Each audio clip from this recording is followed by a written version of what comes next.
I was recently assigned to dedicate a portion of historic ya hamoi te hoe tua o te ai no navu. E tua no te whauera, wa tia iau, ya mate te te wharetapera no Liberty Mituri. I te uhi ora i te wharetapera, wa mate te iau i te mohipa i tupu, te riro i hoe tuwha fofu arahei no te amu o te taretia. Wa whiwihia te ora au te whea moa, i muria i te hoe whauera i ha mau te whauhe i te tawina hau no Mituri. Ai atu te reira, o tapia hi te profeta i o te whatemita, e te teimo hoa mai ei, i roto i te whare tape ara no Liberty, ma te tia ore. Hoi o te mo tumu no te pato i a uana i ai to tato mo mero, i hei, te reira, o ratou o pato i te whaatitira. Wa riro te hamani ino ra uana i o te whatemita e tana mo pipi, e hoi whaitera pue no te whaohipara tia ore o te tia mara, ia maiti o te nenhe, e a fifi te mo tata parautia. Te whaite nei te teimeo i te whai toi te wharetape ara, e ere ati e whaite rā i te au ore o te whatu. E ere atoa i te iritira i tāna moha mai te rā. O toro wau i te tai ora i te mea tāte profeta i o te whai prau a tape ahi ai, i roto i te wharetape ara no Liberty. E te atua, te heara oe. E te heara te tiahapa o te tapu nei i to oe na wahi tapuni rā.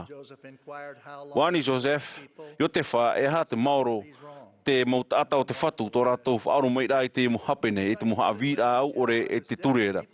A tia ina mai au i roto i te whare tape rā, o toro awau i te utei o rā i te pahano rā te whatu.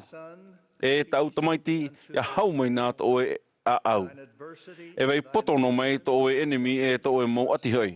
E reira, me te mea e whaaro mai te oe i te reira, e ateite me te atua ia oe, i te wahi teite i roa rā. E mea maramaramara e nehe te pato i rā, e hamani mai te tātou, no te hoe hope rā mure ore tire tira. Te tawe mo nei i roto i au i te mo parau whawha te whaora e tau tamaiti ia hau mai nā to oe a au. E au rā whawha roa te i parau no tātou no to tātou anu tau. Te whahamano mai te rira, iau i tāna hapi rā, i tāna mo pipi i roto i tōna tau ohipara i te tahuti nei. Hou te mo mamai rā a te meti ai roto i te ono te mane e inia i te tatauro, o whaue o ia i tāna mo apo te toro, e aroha o tō i au tō hio, me iau i aroha atu i o tō. E muri mai o tamahana o ia i rātou, nā roto i te parau, e hau tau e waihio i o tō nei. O tau nei hau tau e ho atu na o tau, e ere mai tato te au nei, e horo a tau horo ai o tau. E hai tei a to o tau a au, e hai hoi e matau. Hoi o te moti ara herehia to tātou whatu i e tu metia o i hei, te ari no te hau. I te pai hopea e ha mauhia tōna pateria ma te hau e te here.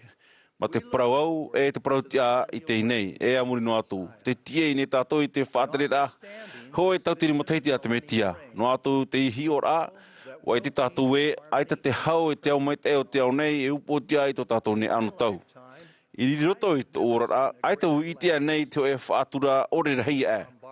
O taurahi a tātou i te reo riri, te reo whaino, e te mau uhipa hapea pea e te ino rei o te whaino nei, te hau e te vai mai te rā.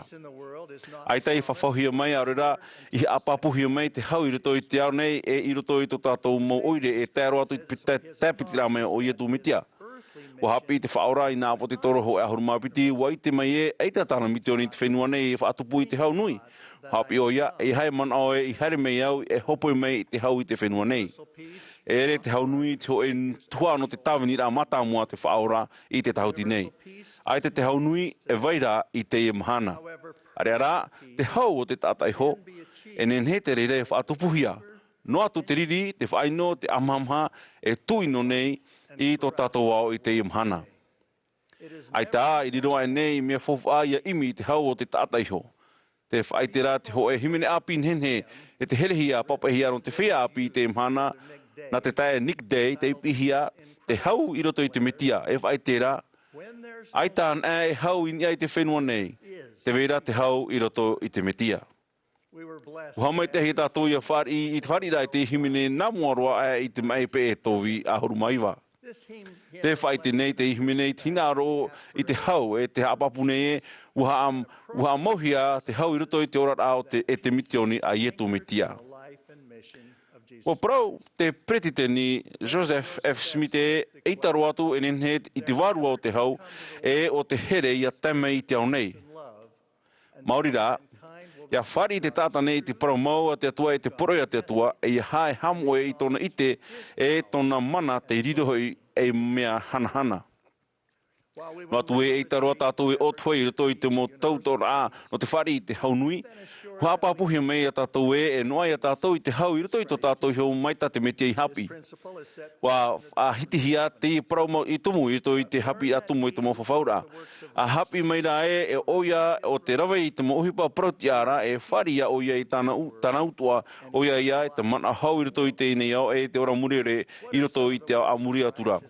Hea te teo te mo ohipa protia o te tauturi tātou ia wharuru I te mo tātamai rā, ia whaiti I te maro rā, ia whari I te hau I roto I te iau. Te toro nei te mo hapi rā toa I te mo a te metia I tau o reni rā.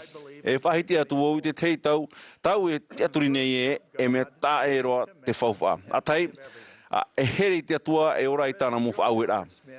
Wariro te pretini George Albert Smith pretini no te tare te mataiti tautini wahanere maahuru mapē. O matauhia o ia te awhatere here te hau. I te roa rā o tona mo mataiti apo te toro. I roto I nā ahuru mapē mataiti hou o ia riro pretini, aita te mo titau rā mo tāmatara o te ho topara hei ati te au nei, apehia mai te poe o te amau rā, te tamai hei piti o te au nei I riro mea hau.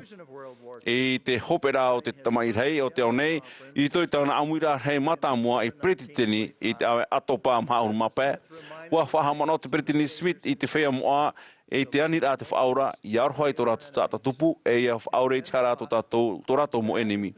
Muriho, hapi mei nei te rā te wārua, tā te whea moa atoa, te momhana hope ane imi ano a me te mea I naro rātou I te ai toe mahana I mua I tōna aro, ia whari I toe manawa hanahana I te whare meiroto mai I te ana.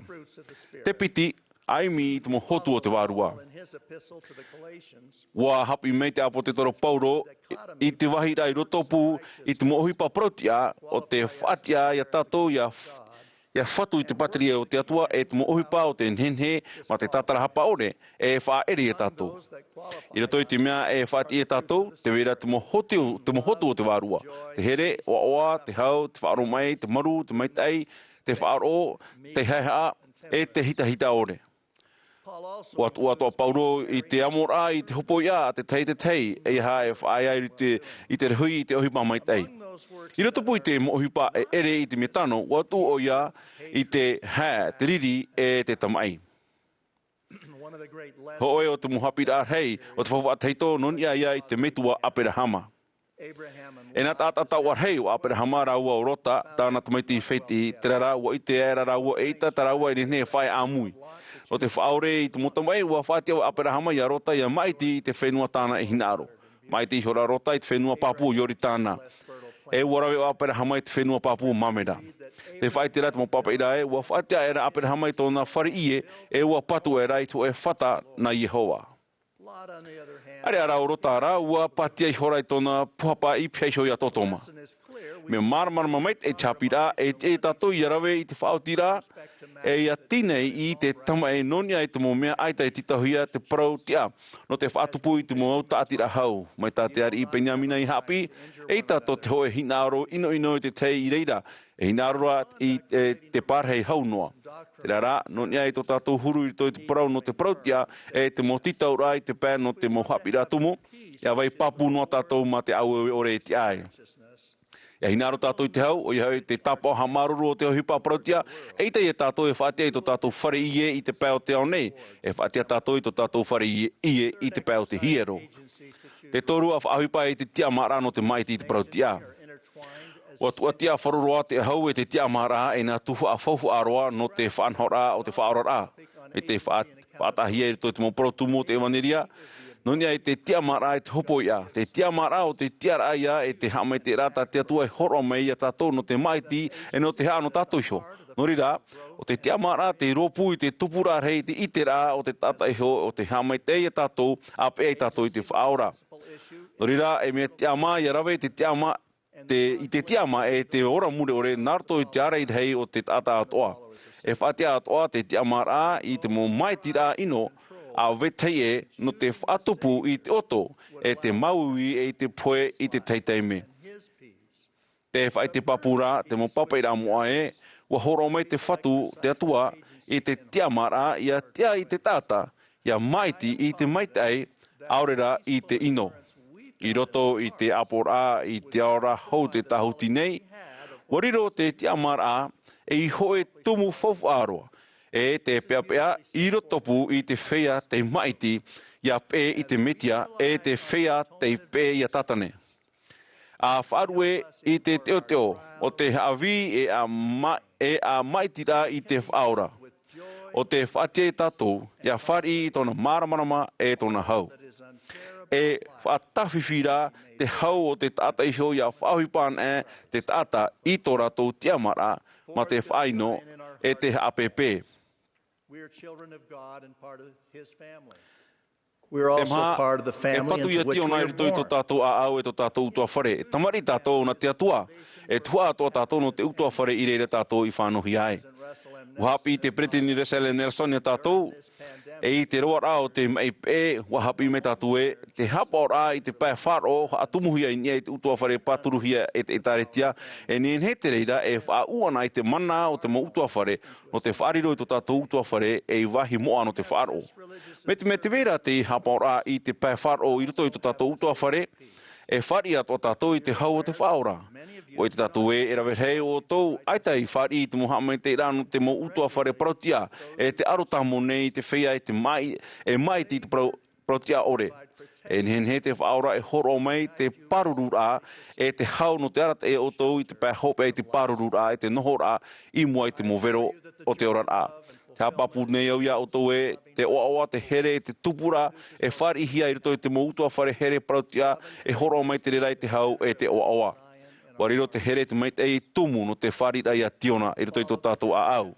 Te pē, a pē i te mo aura api a tō tātou perfeta. Wa hapu i reihi a tō tātou hau, ia pē an e tātou i te perfeta o te whatu. Te pretini resele Nelson, wa te tau teimiri noa e toera e wharoa tuia i tātou iana. Wa whaini nehia o ia no te teipira mai te whatumurahia te au nei. Wa hapi o ia tātou e neneta tātou e i te hau e te wawa vei maoro tēnu atu i roto i te taime aihuehu. I roto ai, aruhi ai tātou no te riro mai tō tātou whaora o ietu me tia. Wa au mai o ia e tātou ia tatarahapa i te mumhana to ano te whari, te mana tama, te mana whaorara e te mana apuei o te whatu. A whaaturai e a paturai tātou iana e perfeta no tātou, te haumorirai e tātou i tō tātou metua i te aora, tō tātou whaora o ietu mitia. Nā te wārua maitei e aupuru nei e tātou. Te whai te papu nei au, e te horo atu nei au, i tō itera papu e apo te troe, te whaatere nei e te arate nei i ietu mitia i te whaora, te tare harau te ao i tāna e tare tia i whai whahuia mai. Wariro tōna ora rā e tāna mitio ni tare hara e tumu mau no te hau. O oia te ari no te hau. Te whai te nei au ma te papu e te hanahana e o te orane oia i te oa o ietu mitia. Amene.